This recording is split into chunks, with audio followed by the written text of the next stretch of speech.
Good morning students. बेटा हम अपना आज का लेक्चर शुरू करते हैं पॉलीथीन से। आपने पॉलीथीन की मोनोमर यूनिट्स के बारे में आपने पढ़ लिया है, इसकी पॉलीमराइजेशन आप करके देख चुके हो, रिएक्शन का मैकेनिज्म देख चुके हो बेटा। अब बेटा हम इसकी दो टाइप्स के बारे में स्टडी करेंगे, that is low density polythene and high density polythene, means LDP and HDP। तो बेटा लो डेंसिटी पॉलीथीन क्या होता है, सबसे पहले वो देखें। It is obtained by the polymerisation of ethene under high pressure of 1000 से 2000 atmosphere at a temperature of 350 to 570 kelvin in the presence of dioxygen और ए peroxide इनिशिएटर और सिंपली कैन कॉल्ड कैटलिस्ट। जैसे आपको पता है जो आपने जो कैटलिस्ट लिया था पॉलीथीन की पॉलीमराइजेशन में, वो बेंजोइल पेरोक्साइड था। तो बेटा ये LDP का था कि इसमें हमें टेम्परेचर 1000 से 2000 रखना है, प्रेशर हमें 350 से 570 केल्विन रखना है। मेनली HDP LDP में दोनों के प्रेशर और टेम्परेचर बेटा डिफ्रेंशिएट करते हैं, तो इनको आपको ध्यान रखना है।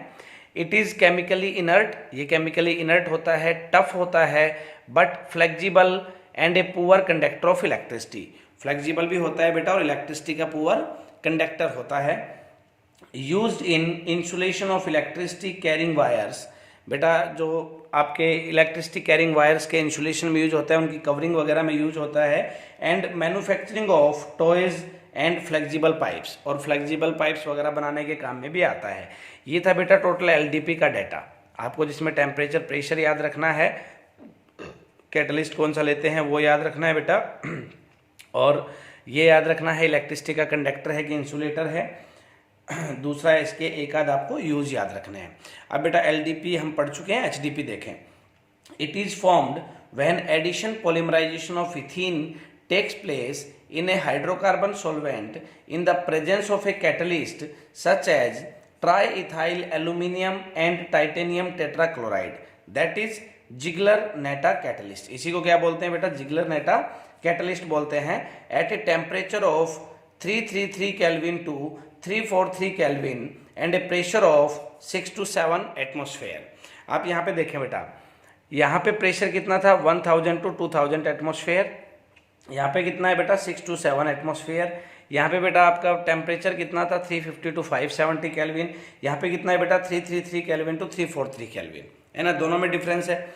It is consist of linear molecules, है ना, लीनियर मॉलिक्यूल्स होते हैं इसमें, आपके जो मोनोमर्स जुड़े हुए होते हैं बेटा एक लीनियर चेन में जुड़े हुए होते हैं। और मैंने आपको जब लीनियर ब्रांच्ड और क्रॉस लिंक समझाया था तो बताया था जब लीनियर पैकिंग होती है तो उसकी डेंसिटी भी क्या होती है, हाई होती है। उनकी डेंसिटी हाई इसी वजह से थी क्योंकि उनकी पैकिंग क्या थी, क्लोज थी, and has a high density due to close packing.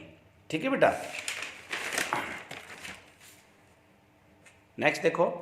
It is also chemically inert and more tough and hard. ये बेटा LDP के कंपैरिजन में ज़्यादा टफ और ज़्यादा हार्ड होता है। It is used in manufacturing buckets, dustbins, bottles etcetera. आपके जो डस्टबीन्स वगैरह या घरों में जो बाल्टी वगैरह बनी हुई होती हैं बेटा, वो आपकी हाई डेंसिटी पॉलीथीन की होती हैं। उसके बाद बेटा हम दो टर्म्स आपने देखी होंगी चैप्टर के बीच में, that is polyamide and polyester. तो मैं आपको इनको बेसिक से इंट्रोडक्शन दे रहा हूँ। पॉलीअमाइड्स क्या होते हैं बेटा, आई होप वैसे तो आप सबको नाम से ही क्लियर होगा, बट फिर भी देख लें थोड़ा सा। पॉलीअमाइड्स क्या होता है, these polymers possessing amide linkage are important example of synthetic fibres. बेटा पॉलीअमाइड्स वो होते हैं जिनमें आपकी लिंकेज अमाइड होती है, और आपको अमाइड का पता ही होगा, CONS2 ही आपका अमाइड होता है। और बेटा इनमें हम पॉलीअमाइड्स उन्हीं को बोलेंगे जिनमें आपकी CONS2 की फॉर्मेशन हो रही हो। जैसे आपने नाइलॉन 6 की जब पॉलीमराइजेशन कराई होगी तो आपने देखा होगा कि जो कार्बोक्सिलिक एसिड होता है मेरे पास COOH, और एक दूसरे मोनोमर का मैं NH2 लेता हूँ, इसका हाइड्रोजन और इसका OH जब रिमूव होगा तो क्या बनेगा C double bond ON।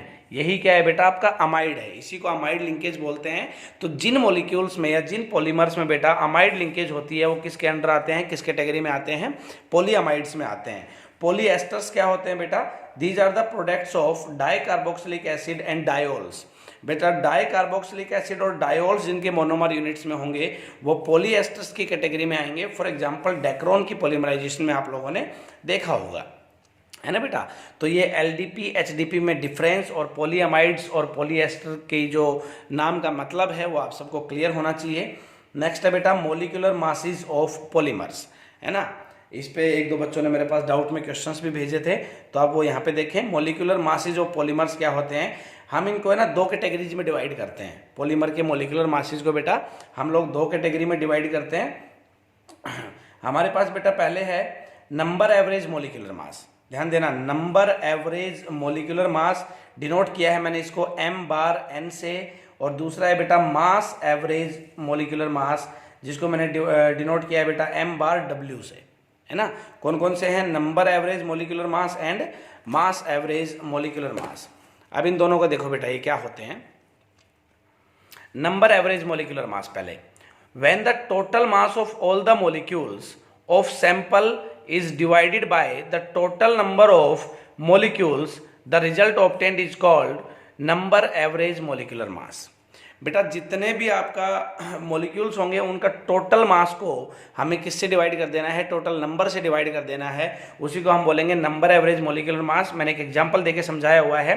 Suppose n1 n2 and n3 molecules have molecular mass m1 m2 and m3 respectively.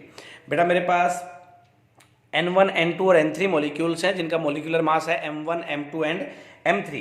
तो टोटल मास क्या होगा बेटा, N1 और M1 वालों का क्या होगा, N1 इंटू M1, है ना। M2 जो N2 है बेटा उनका क्या होगा, N2 इंटू M2, क्योंकि देखो नंबर कितना है N1 और एक का मास कितना है M1, टोटल कितना हो जाएगा N1 M1। अब बेटा N3 क्या होगा, N3 M3। बेटा इसका जो टोटल मैंने लिखा है इसको कैसे लिख दिया, समेसन NIMI, जनरली मैंने लिख दिया इसको NIMI की कितने भी मॉलिक्यूल्स होंगे हम उनको यूं ही ऐड करते हुए चलेंगे। टोटल नंबर क्या है बेटा, N1 plus N2 plus N3, इसको मैंने क्या क्या लिख दिया, समेसन NI, है ना बेटा। तो जो आपका M बार N जो बनेगा means number average molecular mass जो रिप्रेजेंट होगा वो कैसे होगा, summation NIMI divided by summation NI। इस फॉर्मूला को आप लोग याद रखेंगे। दूसरा है बेटा हमारे पास मास एवरेज मोलिकुलर मास। ये क्या है, when the total mass of group of molecules having different molecular masses are multiplied with their respective molecular masses, the product are added and the sum is divided by the total mass of all molecules, the result thus obtained is called mass average molecular mass. Sorry, देखो बेटा इसमें और उसमें क्या difference है। इसने कहा है कि जितना भी हमने टोटल मास निकाला था इन मॉलिक्यूल्स का, that is suppose N1 M1 हमने निकाला था, ये निकालने के बाद आप इनको मल्टीप्लाई करना है आपको इनके मॉलिक्यूलर मास से ही, और फिर इनको ऐड करना है। फॉर एग्जांपल N1 M1 हो गया, उसको मल्टीप्लाई करो M1 से, फिर आपका N2 M2 को मल्टीप्लाई करो किससे बेटा, M2 से, और ऐसे इनको फिर डिवाइड करते हुए चलो सबको, और उसका रेशियो निकालना है किसके साथ बेटा, इनका जो टोटल मास बनता है उसके साथ, है ना। तो हम इसको कैसे लिखेंगे, देखो मैंने लिखा हुआ है यहाँ पे N1 M1 into M1 plus N2 M2 into M2 plus N3 M3 into M3। मैं इसको सिंपली कैसे लिख सकता हूँ, N1 M1 square plus N2 M2 का स्क्वायर प्लस N3 M3 का स्क्वायर। मैंने इसको सिंपल करके लिख दिया समेसन NIMI का स्क्वायर।